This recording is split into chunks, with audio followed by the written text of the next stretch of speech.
കോഴിക്കോട് ബീച്ചിലെ ട്രെൻഡിങ് ആയിട്ടുള്ള കൂന്തൽ നിറച്ചത് വൈറലായിട്ട് ഇപ്പോൾ കുറേ ആയി. ആ ടൈമിൽ നമ്മളിവിടുത്തെ കൂന്തളൊക്കെ വല്ല മുട്ടുസൂചിയുടെ വലിപ്പം ഉണ്ടായിരുന്നുള്ളൂ. അപ്പോൾ അവരൊക്കെ ഒന്ന് വലുതാവട്ടെ എന്ന് വിചാരിച്ചിട്ട് ഞാൻ കാത്തിരുന്നത് നീണ്ട 1.5 മാസം. അന്ന് ഇവിടെ കണ്ട ഇത്തിരി കുഞ്ഞന്മാരൊക്കെ വലുതായിട്ട് എങ്ങോട്ട് കയറ്റിപ്പോയി എന്നൊന്നും അറിയില്ല. ഇങ്ങനൊരു സാഹചര്യത്തിൽ വീട്ടിലേക്ക് വിളിച്ച് കിട്ടാത്ത വിഷമം പറഞ്ഞപ്പോൾ ഉമ്മാൻ്റെ മറുപടി, നമ്മൾ തിരൂർ മാർക്കറ്റിൽ കിട്ടാത്ത മീൻ എന്താ ഉള്ളതെന്ന്. ഓ, പൊങ്ങച്ചം കേട്ടപ്പോൾ എന്നാലും വേണ്ടിയില്ല, കിട്ടി 1/2 കിലോ.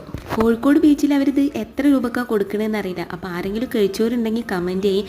അവരിത് 50 രൂപ പറഞ്ഞാലും വാങ്ങണതിൽ തെറ്റൊന്നുമില്ല. കാരണം ഇതിൻ്റെ ഉള്ളിൽ മസാല നിറക്കൽ എന്ന് പറഞ്ഞത് വമ്പൻ ടാസ്ക് തന്നെയായിരുന്നു. അങ്ങനെ തലയില്ലാത്ത കൂന്തളിനെ കാണാൻ ഒരു മൊഞ്ച് തോന്നാത്ത കാരണം എല്ലാത്തിനും അനുയോജ്യരായ തലകളും കൂടെ വെച്ചിട്ടാണ് ടൂത്ത് പിക്ക് വെച്ചിട്ട് സെക്യൂർ ആക്കി കൊടുത്തത്.